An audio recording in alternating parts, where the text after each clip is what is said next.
Hi there, join me in this video when I'm at Martin Mere Wetland Centre.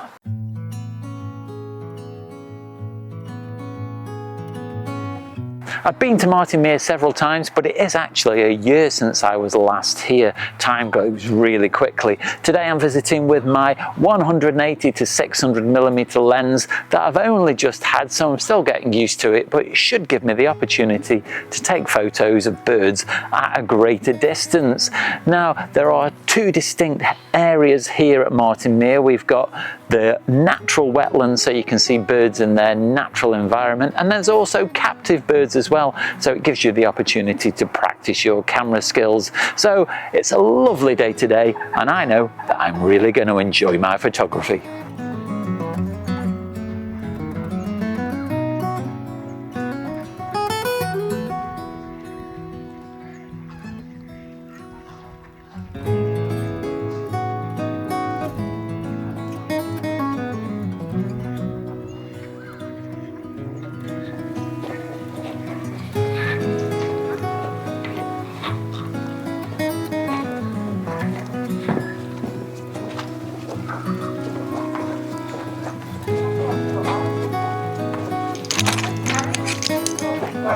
I've come into my first hide of the morning, and because of the time of the year there aren't as many birds on the water as there has been in previous visits. I'm mid-August at the moment, and the last time I came I was mid-November, and so there was a lot more birds that were overwintering out on the water. So I have seen a lapwing, and there's some mallard, and there's some gulls about, some Canada geese, so there are definitely birds about. So I've been trying to get birds in flight because today is ideal because it's very sunny, so I can get really nice fast shutter speeds to get the birds in flight.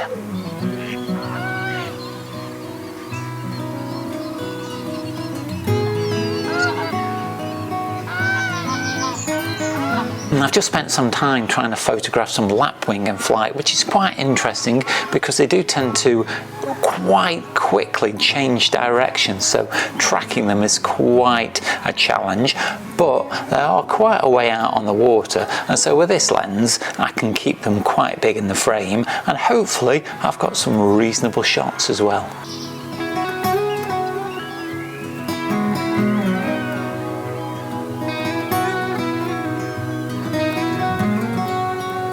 Now this morning I'm shooting on my monopod, and I've left my ball head completely loose so the camera will float around.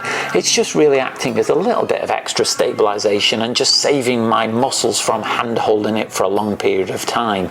Now there is a little bit of discussion about whether you should use image stabilization if you're on a monopod or a tripod, or whether you should turn it off. Now, I was just chatting to another professional photographer who was shooting on a Z9, and I'm shooting on a Z8, and we both agreed that there's no need to turn off the image stabilization, and this is backed up by other professional photographers as well.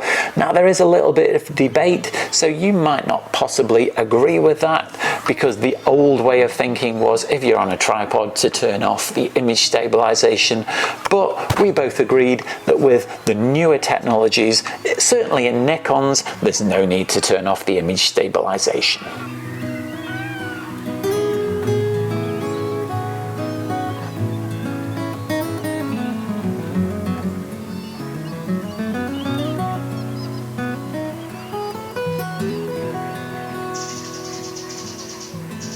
Now if you do enjoy this video, do me a really big favour and consider clicking the like, subscribe and the bell notification.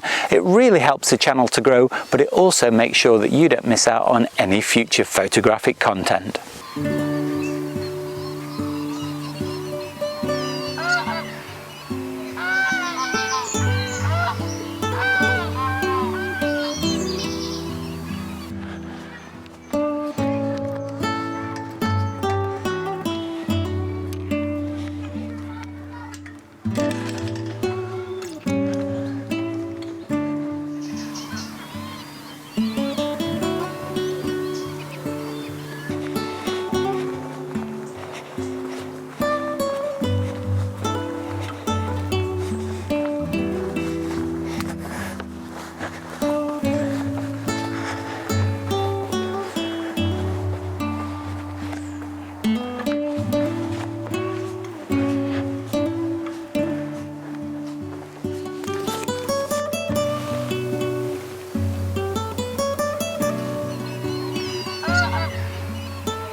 Now I have just seen a different duck here from this hide.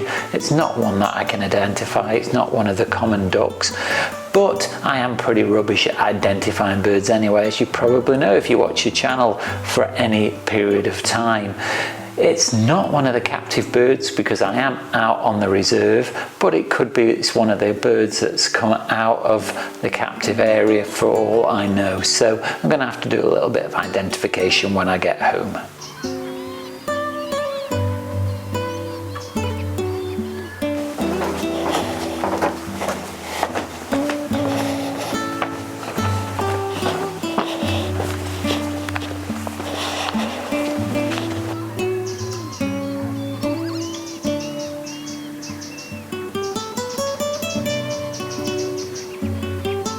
This blind here has provided quite a lot of birds out on the water. There's mainly black-headed gulls, but there are some lapwings about, so I've been trying to get them in flight again.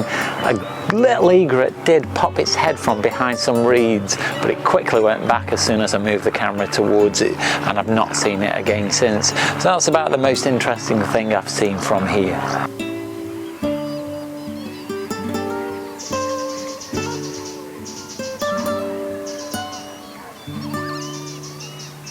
The little egret did pop its head up and I managed to get a picture and a little bit of video, and I think I must have a few fairly good shots of lapwings in flight. I've probably got about 100 of them, and I'm sure between them there must be something that's fairly reasonable.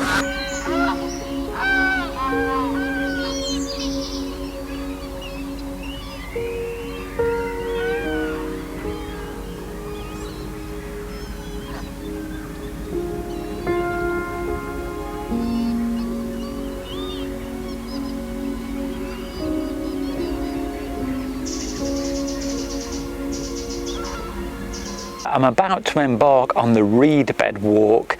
Now this takes about 45 minutes, and so because I've got my camera I can probably double that if I keep stopping to take photographs, but it all depends on what I see. Now I've never done this before because every time I've been it's been too wet and it's not really been worthwhile trudging around the reed beds, but because it's such a lovely day today I thought I'd make the effort.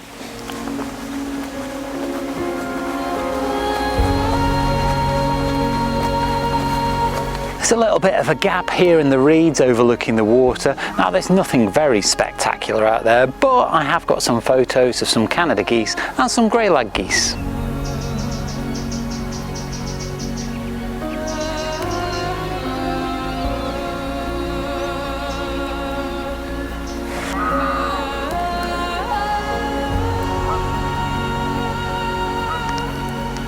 You do have to take the opportunity and spot things when you can, because on this plant just here I've just spotted a white butterfly, which was quite nice, and got a photograph of that.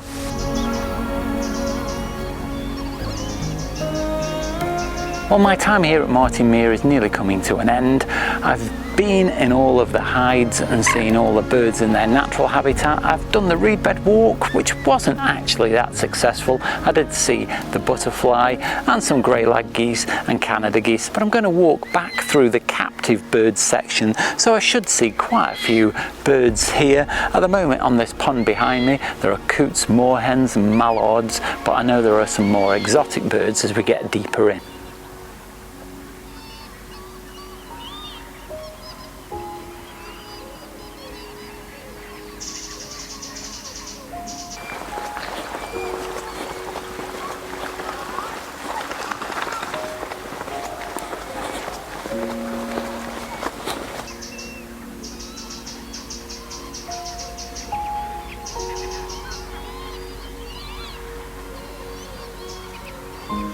Just behind me here are the storks, and you get really good opportunities to take photographs of them because there's only a small fence around the outside of the enclosure, so you're not encumbered by wires or things in front of the camera. The only problem is just trying to isolate one of the birds so it's on its own in the photograph, but I think I've got a fairly natural looking one that I'm really pleased with.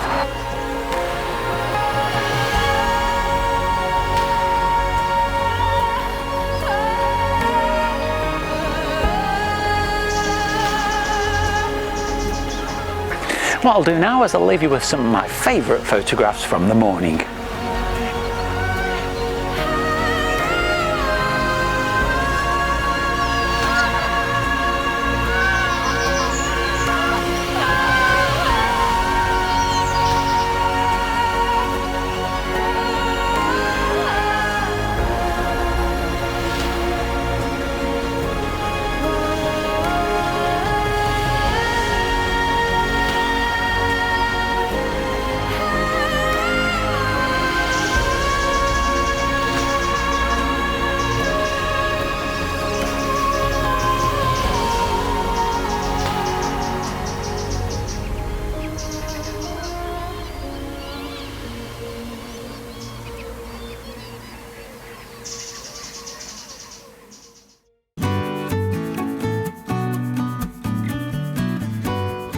Well, I've had a really good morning here at Martin Mere. As always, there's been lots of birds to photograph. You can see some flamingos here behind me in the captive birds section, but out on the reserve I've also seen lots of birds as well. Probably the highlight is going to be those lapwings in flight, and I'm going to go away a really happy photographer. Now, I do hope you've enjoyed this video, and if you have, let me know down below in the comments, and nip over to my Instagram or Vero account, that's at Darrell Oakden Photography. Leave me a comment there, and you can also see lots of my photographs. Now, if you like what I do on the channel and want to help support me to make future content like this, then you can leave via the gift shop. That's at Teespring. There I've got a range of merchandise on offer, so head off over there because a purchase really does help me out and it's very much appreciated. But you don't have to spend any money at all to support the channel. You can do that simply by clicking like, subscribe and the bell notifications. It really helps me out and it makes sure that you don't miss out on any future content. Watch out for next week's video. That goes live on Sunday. In the meantime, you can go and check out this video just up here. But all that's left now is to say, stay safe, and I'll see you soon.